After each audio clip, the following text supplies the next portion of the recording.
Good afternoon. The inquiry is about to resume. Therefore, please can you take your seats and remain silent. Just to remind you that no photographs are allowed to be taken in the hearing room and your phones should be switched to silent. If you have any questions or require any help, please approach one of the ushers. Also, may we remind you that no eating is allowed in the hearing room. Thank you.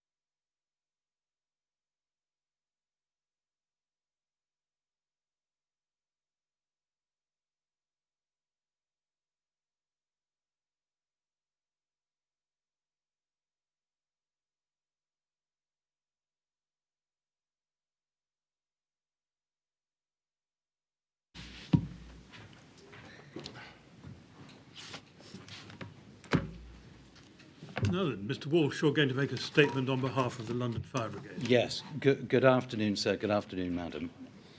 So can I make it clear from the outset of this relatively brief statement of the London Fire Brigade that as phase 2 of the inquiry gets underway, the LFB remains focused on delivering all necessary positive changes to operational procedures and training which reflect the lessons learned from the tragic events of the 14th of June 2017. I will come back to that in just a little bit more detail in a moment.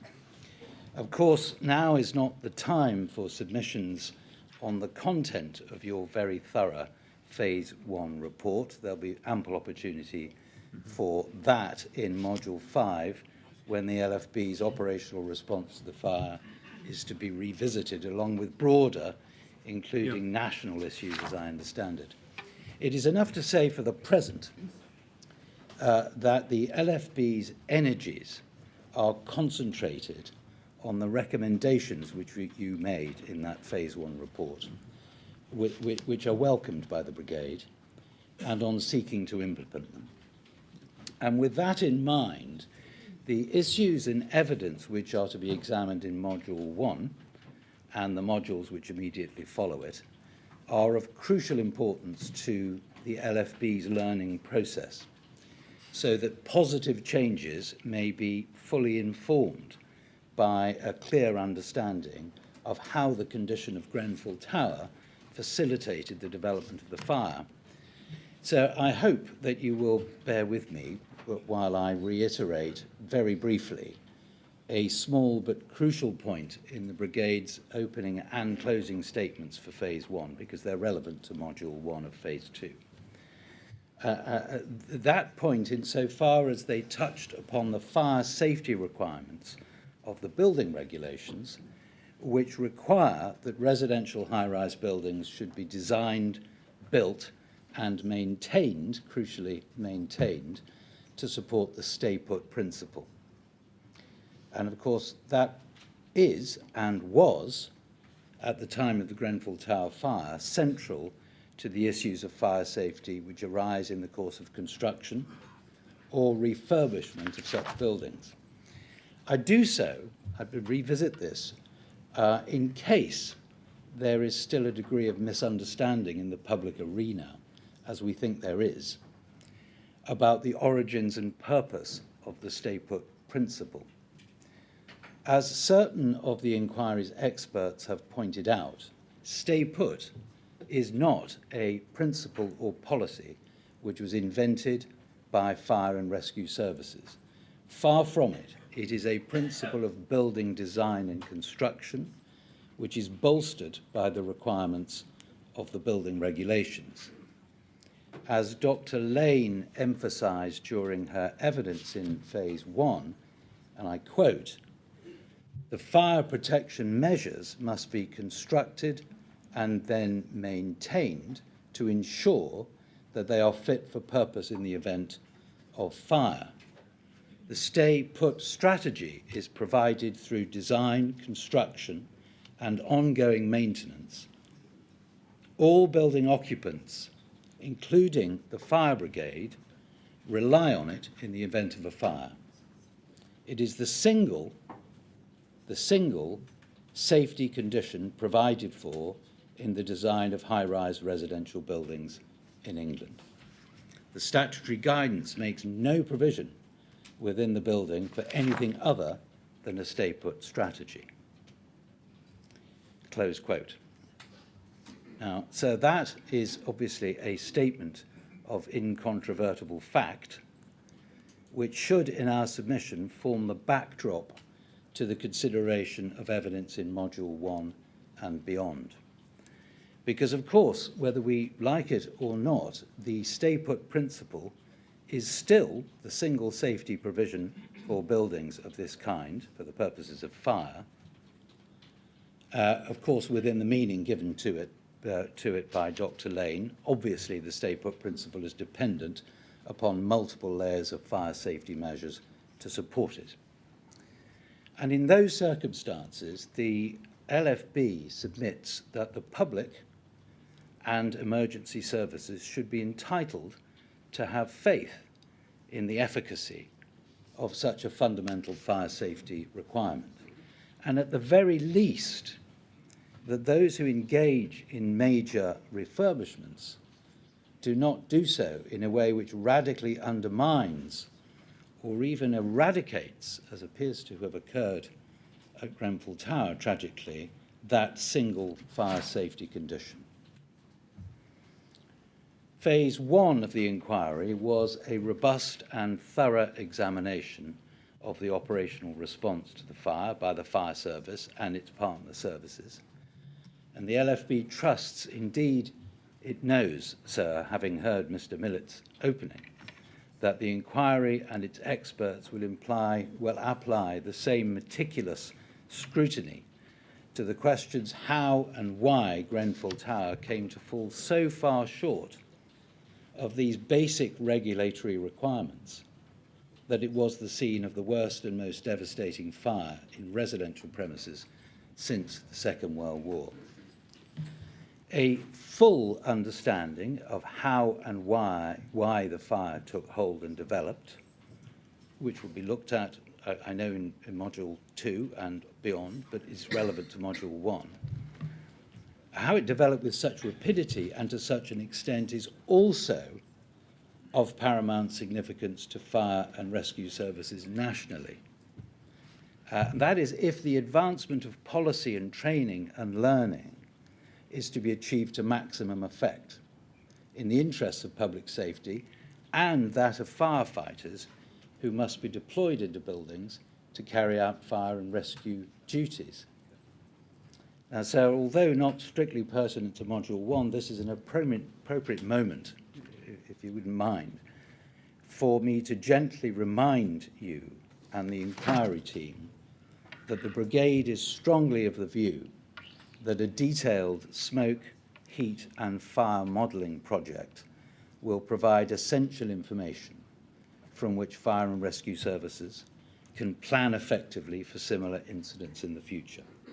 Such a modelling exercise will be invaluable in assessing the potential impact which the manner in which fire and smoke and heat behaved during the Grenfell Tower fire had on the viability of rescue and evacuation of residents at different times of the night. Important information of that kind may be extrapolated to predict the behaviour of fire and smoke in any future incidents of a similar kind and be used by fire and rescue services to assist in the continuous review of policies and procedures which are underway as we speak. And this is of particular importance given the statutory and moral obligations which fire and rescue services have to the safety of firefighters who are deployed into buildings in a fire situation. That wasn't directly within scope in the first phase of this inquiry. but it's particularly relevant to buildings which are fundamentally unsafe by reason of the failure of multiple levels of fire safety measures which they are supposed to be designed to provide. And in that regard, sir, the Brigade is appreciative of the fact that your Phase 1 report recognises the bravery and selflessness of firefighters who were deployed into Grenfell Tower on the night of the fire, in some cases without firefighting equipment, which created very significant risks to their safety. Now, fire and rescue services must obviously assess and reduce, as far as is reasonably practicable, the risks to both firefighters and members of the public through the development of training and policy. And this is one of the key reasons why the detailed analysis of the range of issues to be addressed in Module 1 and beyond is of such crucial significance to fire service learning. Now, while these opening submissions must be confined, of course, to matters under consideration in Module 1, it's important just for a moment, if I may, to emphasise the tireless work which the LFB continues to undertake to ensure now that Londoners are kept safe in the event of fire.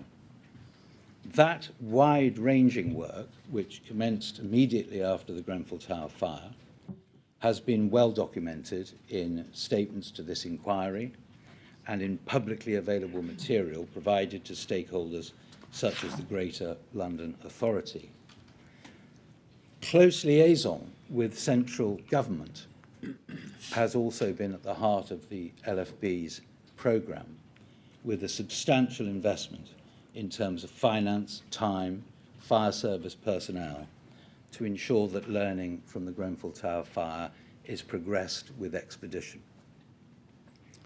Not least of the LFB's priorities, as I have said, is the urgent work to address your recommendations from the Phase 1 report, which, as I've also said, are acknowledged and welcomed by the Brigade. The Phase 1 report represented a thorough and detailed analysis of the vast amount of evidence adduced during Phase 1. And so, as you know, much of that evidence was derived from the LFB itself, not only in the evidence provided by Brigade staff at the live hearings, but also in the painstaking operational response reports, which were compiled by the LFB over many months, beginning immediately after the fire, as I say, the contents of which, I think it's fair to say, formed a fair amount of the factual material in the Phase 1 report. Consequently, the Brigade hopes that it has provided real and meaningful assistance to the inquiry, both through the preparation of those reports and by facilitating the complex process of ensuring the attendance at the inquiry of over 80 firefighters, who all spoke freely,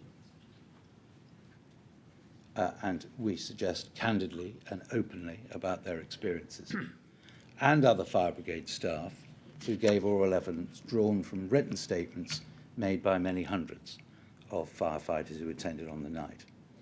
So the matters to be addressed in Module 1 represent the beginning of the process of learning how it was that a building that was designed and built to keep residents safe appears to have promoted the development of a devastating fire with such catastrophic consequences.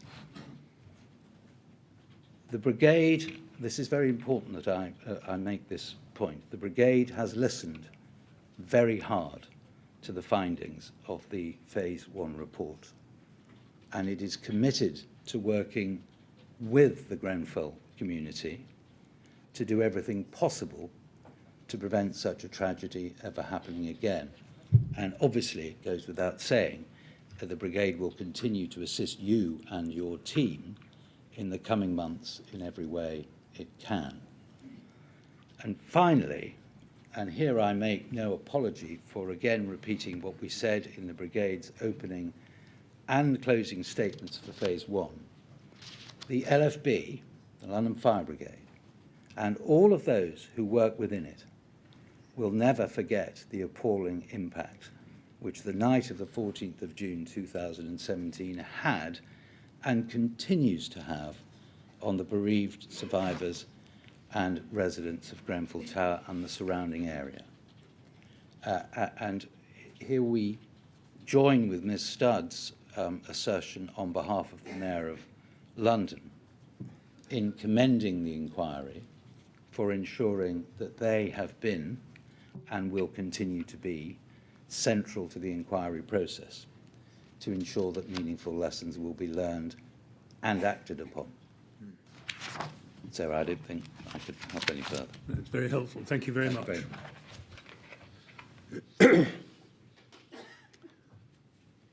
Now, Mr. Seaward, you are going to make an opening statement on behalf of the Fire Brigades Union, I think.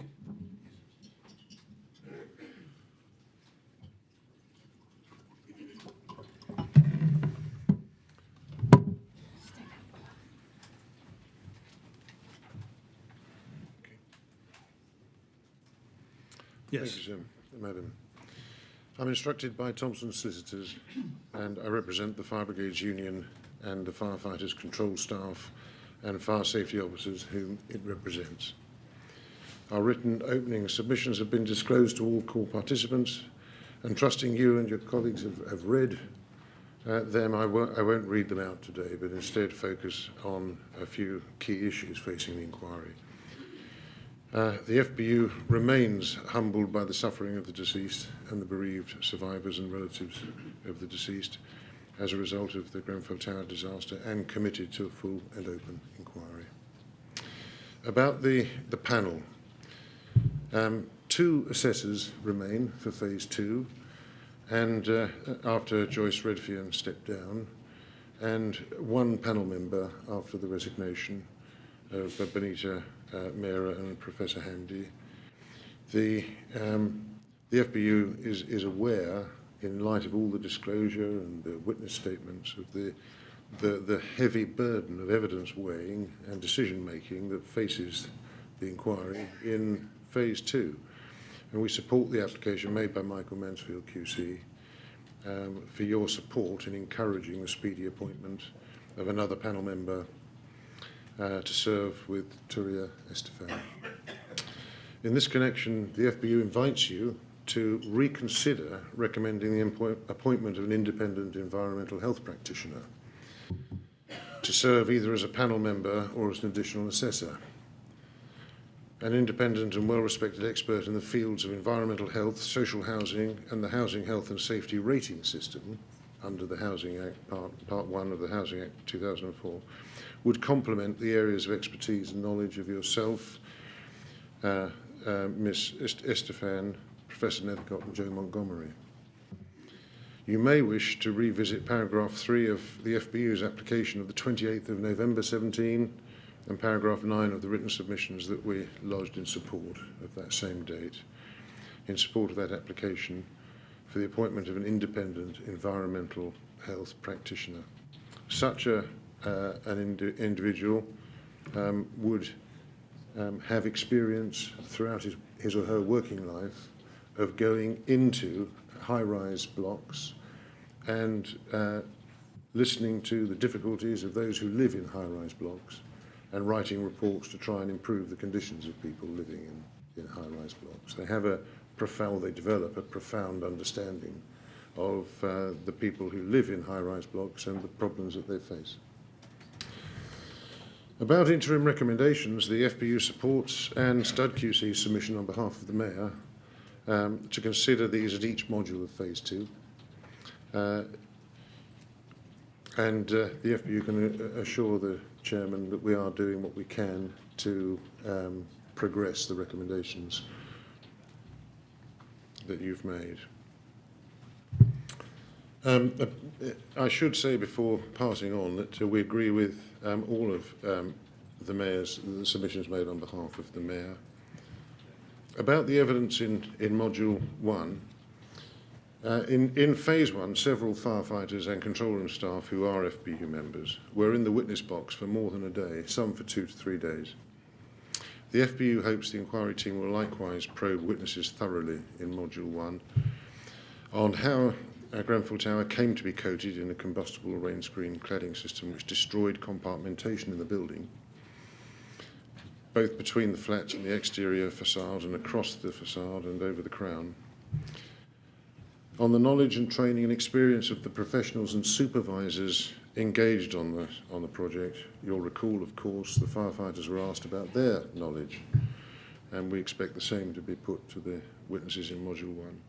Their attitudes to fire safety, to building control, and the London Fire Brigade, and how fire safety came to be afforded such a low priority. How the use of this sort of cladding became so widespread in England. Moving on to the blame game, the FBU welcomes Mr Millett's exhortation to candour and the Royal Borough of Kensington and Chelsea's admissions. We hope others will do likewise. As matters stand, however, and consistently with their original position statements, their opening written and those who've made them oral submissions of the companies and organisations involved in the refurbishment project indicate that the key players in the refurbishment are keen to ring-fence their limited involvement in the project, and thereby, whether openly or implicitly, to point the finger of blame away from themselves. There's a circle of corporate finger-pointing. It seems that no one organisation can be singled out. There is yet no and may never be one bad apple. Viewed with the large and widespread number of properties now blighted with Grenfell-type cladding, that indicates the problem is systemic and the whole system must be challenged. It also explains why so many victims feel so angry. We endorse Mr Maxwell Scott's submission that this is a national problem and requires a national solution. Those submissions that I referred to of the core participants also show that there was some apparent uncertainty and confusion about the building regulations, the guidance in the approved documents, and even the meaning of the BBA certificates. There was confusion of roles and responsibilities within the project, with professionals such as Studio E and Exover assuming only a limited role and seemingly no one taking ownership of the design of the cladding system, including the windows and the choice of materials. So we've heard, for example, Mr Spafford highlighting this morning the difference in understanding between the TMO and Artelia of their roles under the contract and under the CDM regulations, whether Artelia was a project manager or just a coordinator, employers, agents and quantity surveyor. For example, whether Studio E or Artelia were appointed as lead consultant. And for example, the TMO's decision not to employ a client design advisor. This is contentious, as appears from Ms Jarrett's oral opening submissions before lunch. The main driver of the project was value for money, ahead of quality and programming. That appears clear from the evidence that's been disclosed to the core participants. The enforcement measures were inadequate, as has been admitted by the Royal Borough of Kensington and Chelsea in respect of building control, and there was a minimum compliance culture in relation to building works and fire safety of waiting to be told what to do by regulators, rather than taking responsibility for building to correct standards, aiming at minimum compliance instead of ensuring safety. Just want to dwell on this minimum compliance culture for a moment. It's already exemplified to this inquiry.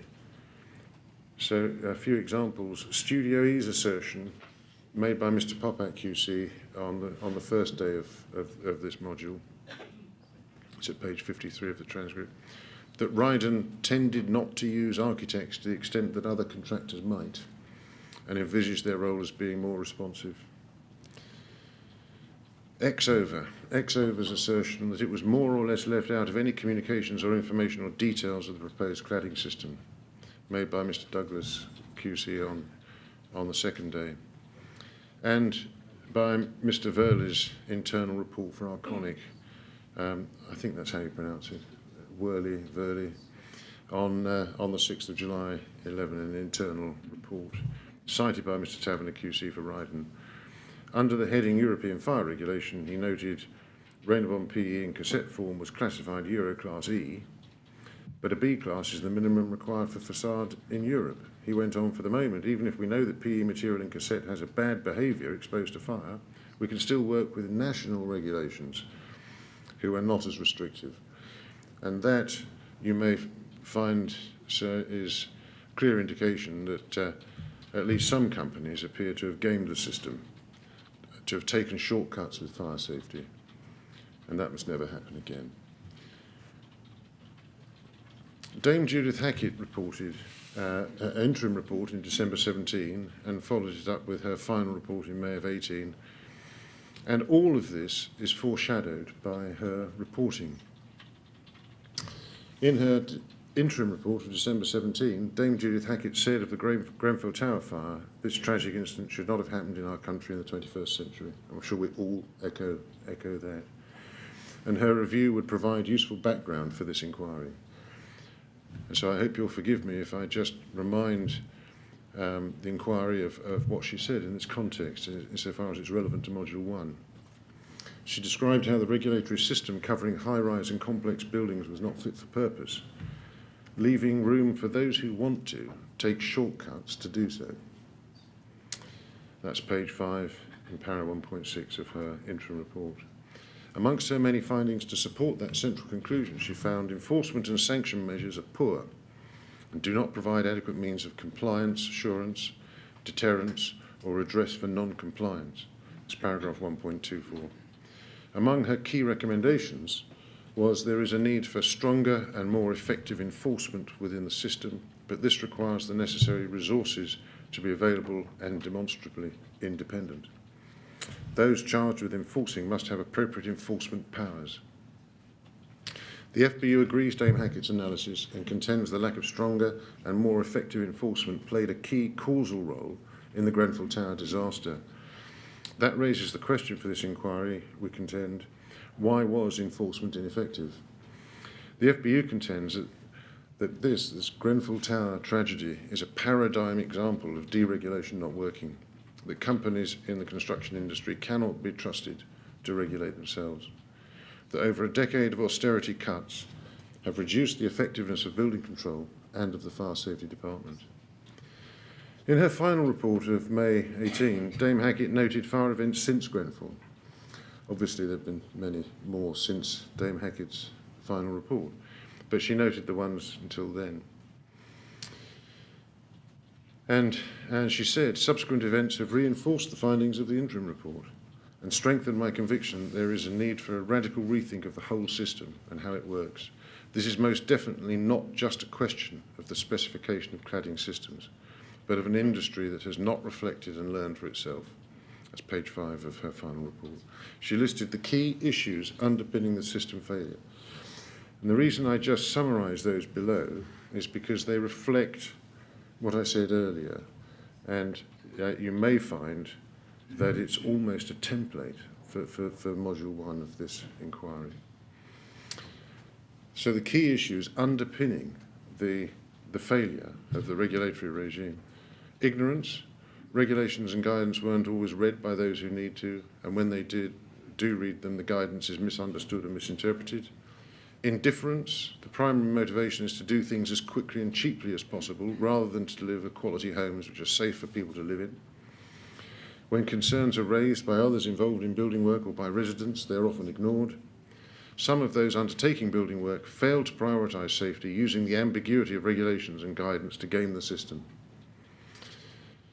Thirdly, lack of clarity on roles and responsibilities. I won't quote all that she says about it, and inadequate regulatory oversight and enforcement tools. So that's a major part of the reasons underlying the systemic failure in Dame Hackett's assessment, is the absence of effective enforcement. Judging from the opening submissions of the core participants to this inquiry, Dame Hackett could have been writing about this very refurbishment project. The FBU hopes the inquiry will explore this minimum compliance culture, or race to the bottom as she described it in her report, in the Grenfell refurbishment project, to discover whether the failure of the enforcement agencies, particularly building control and the fire safety department, played a causal role in the tragedy. at the risk of trespassing onto the ground reserved for Module 5, but to explain the FBU's interest in Module 1. The FBU contends that at the very time that their job was becoming much more complex with deregulation, which facilitated a much more flexible approach to design and construction. Successive cuts over the last decade have led to reduced staffing levels and enforcement budgets for building control and the fire safety department. So it's a double whammy. The job's getting more complicated, the staff is being reduced, and the funds for enforcement. Also, that deregulation has increased the workload of enforcers by making their jobs more complex. This at a time when they're subject to cuts, staff shortages, increased workloads. And I won't cite it because it hasn't been disclosed yet, but see, for example, the witness statement under unique ID RBK 000 33934, paragraphs 3 to 4.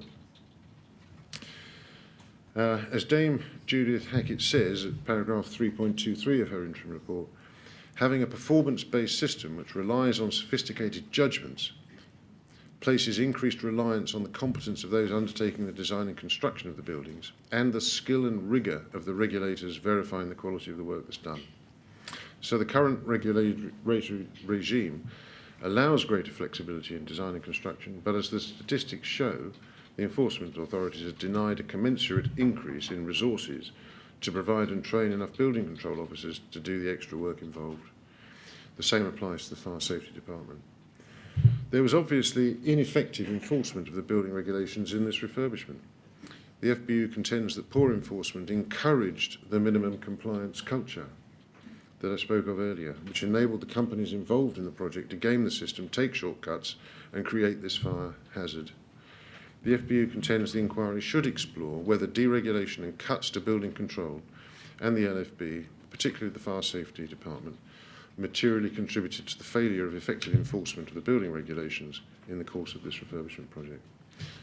Thank you, sir. Thank you very much, Mr. Seward. Thank you. No, I think we don't have applause, I'm afraid. Just listen quietly. Thank you. Now, Mr. Mansfield, I said I'd hear you at this point. Are you ready? Yes, I am.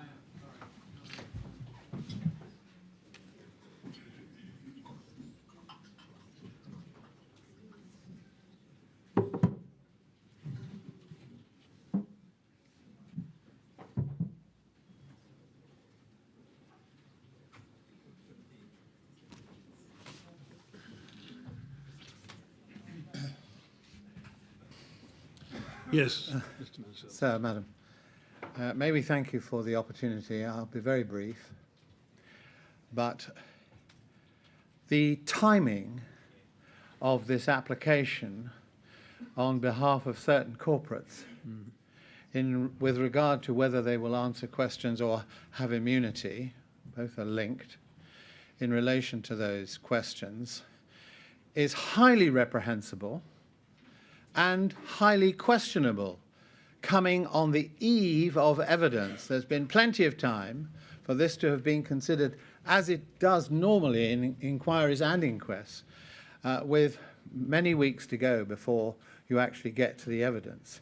So we have a major question over why it's been done today, because it has caused, and I speak for Team 2 and Team 1 on this issue, it has caused immense anxiety, distress and anger at a time which has come throughout a much longer period of waiting after this disaster, of waiting to get to the point of accountability, as it were to be almost thwarted at the doors of the court.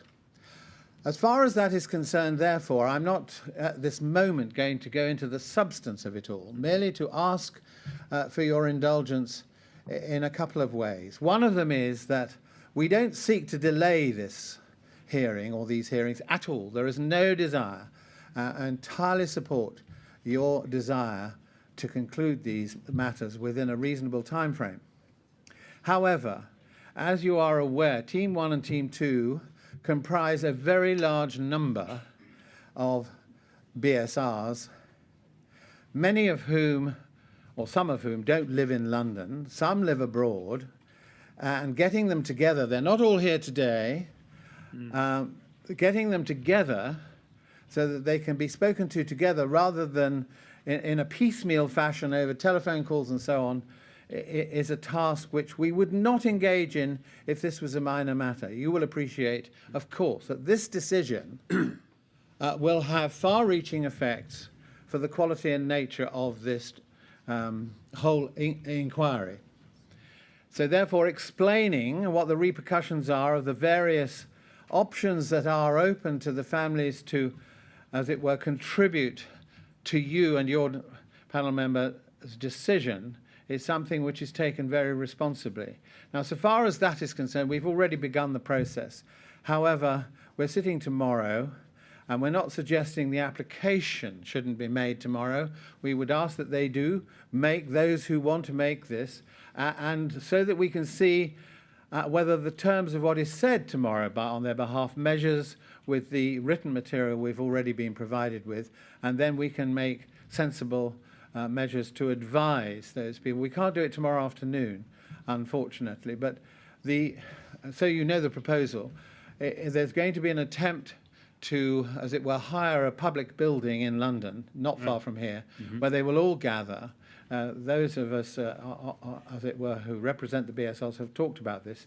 It is possible to get the vast majority to one place at one time to be advised by all those who represent. So it's done as you would wish it, namely not staggered. But that will take some time on Friday. We would therefore come to the bull point, which is this: would you be kind enough to allow us to make representations orally on Monday morning first thing? Before that, we would endeavour to get written submissions to both of you, so you see in advance roughly what we may want to say. That would be a help. So. And it should shorten matters. And I think it's shown actually over the openings. It has made a difference to do it in writing first. So we'd endeavour to do that. Well, I can't commit those who are actually doing the writing, but well before Monday morning. So I pause in case somebody wants to correct me. No, unless there's any matter that you would like to ask me, I hope that's helpful. Well, it's very helpful. Just wait. I mean, I agree. This application has come very late in the day and at a most inconvenient time. Yes. The programme for Module 1, I think, has been out in the open for several weeks, and the arrangements to call witnesses starting on Monday has been established for a long time. So it's very disappointing, I might even use a stronger word, that the application is being made so close to the date for calling witnesses. And I do fully understand that you need time to explain to your clients what is and is not involved. Yes. So I have a lot of sympathy with what you are asking for. Can I just ask you to pause there for a moment just to see if Mr. Millett, who of course bears primary responsibility for organising what we do next week, Yes. wants to say anything about it, because it will mean changing the arrangements we've already made for witnesses to attend on Monday. Hopefully only slightly. But Well, the difficulty is that I shall have to hear submissions on Monday. yes. I shall then have to consider what I've heard, formulate my own decision. If it's my decision that I should approach the attorney, then that will take a little bit of time to organise and may disrupt further Yeah. the existing programme. Now, that's not your fault, and there's nothing any of us can do about that. But I just think Yeah. it would be helpful to give Mr. Millett a chance to see whether he's got anything he wants to say. Mr. Millett, do you have any response to what? Mr. Chairman, no, I don't, other than to say that if Mr. Mansfield thinks on reflection that he needs the time over the weekend both to provide you and indeed my team with written submissions and properly to be able to advise his clients so that they fully understand the ramifications of what's involved and to make a considered decision, then that's most important. Yeah. And I am sure that we can make whatever adjustments to the timetable that we can on or for Monday suitably in advance. Of course, you will understand, Mr. Chairman, that we have two witnesses currently slated for Monday.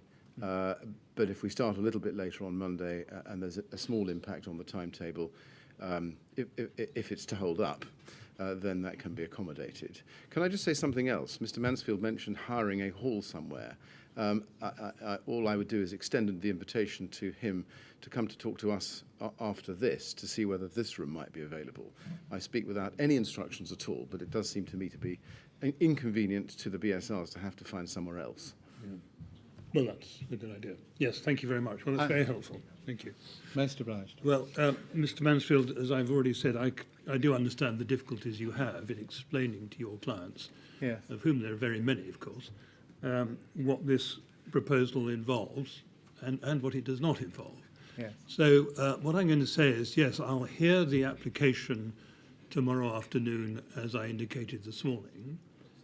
As far as the applicants are concerned, I'll then adjourn it to enable you to address me on Monday morning in the light of whatever instructions you are then holding. I'm most obliged. Thank you. And if we take that first thing on Monday morning at 10 o'clock, Yes. that will obviously disrupt Monday's proceedings to some extent, but it probably won't last too long, will it? Because there's only a certain amount that can be said. Well, I better not make any promises, but I think we can be succinct, and we don't wish to delay matters. No, I would have thought, well, a couple of hours perhaps should be mentally put aside. All right. Well, don't worry about the witness arrangements for next week. That's something we'll take care of. Yes. But we'll hear you at 10 o'clock on Monday morning. Are you going to address me on behalf of Team 1 and Team 2, as we call you? Is that right? I think there is a consensus that I should do it. I'm not doing the openings. May I make it clear tomorrow? No, I noticed that. I've been given the names of those who Yes. are. Yes, I'm concerned in a later module, but certainly I'm very happy, unless somebody else wishes to do it on Monday morning. Yeah. Yes. All right. Well, probably I can't help you any further at the moment, can I? No, thank you. No. Well, thank you very much. Now, we've made extremely rapid progress. I wonder if I could trouble Miss Barwise to come up to the desk for a moment. Yeah, would you just... well, it's very hard to talk to you at such long range, I'm afraid.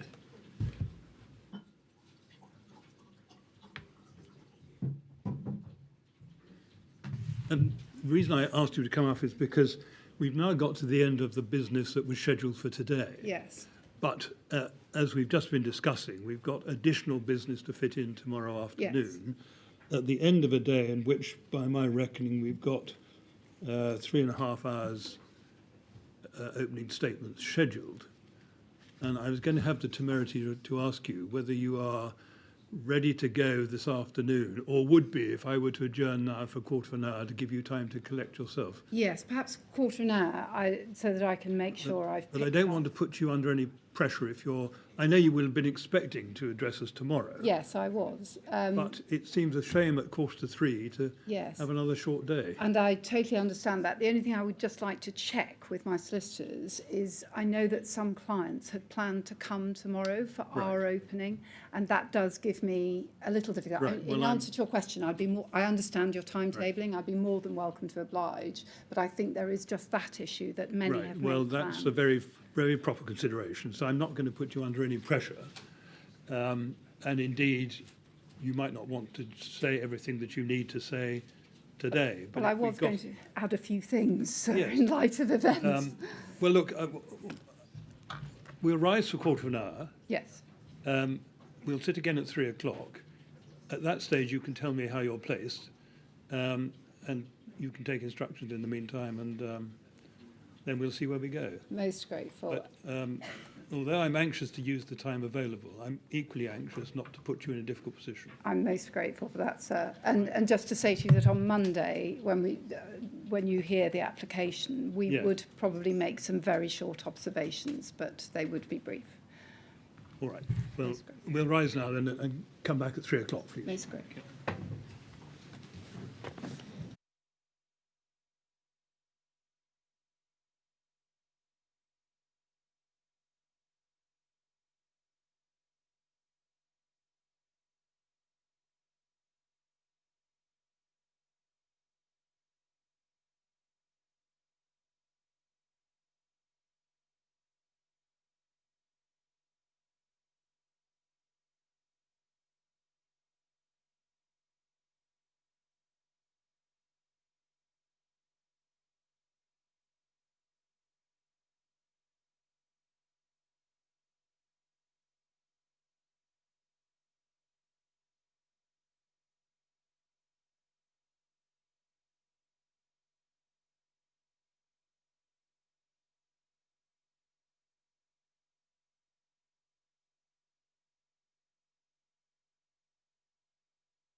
Hi, can I ask you to take your seats, please, and remain silent?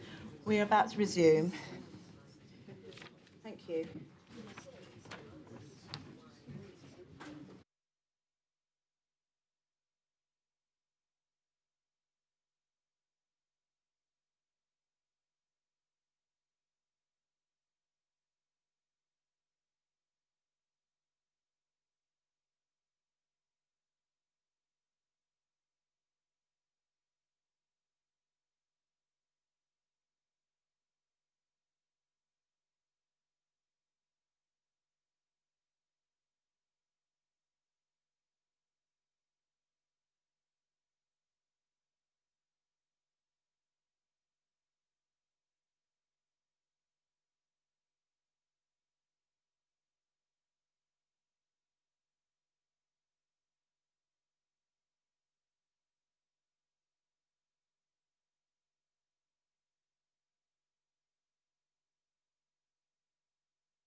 Before we go any further, can I just mention one thing in relation to this application that we were discussing just before the adjournment? I thought we'd made it clear in the letter that was sent to core participants, I think it was this morning, or maybe last night, that all core participants who want to say something about the application are entitled to do so. But it would be very helpful if anyone who does have a position would give me a brief statement of what that position is as soon as it's able to do so. It doesn't have to be at anything lengthy, just give me an indication of where you stand.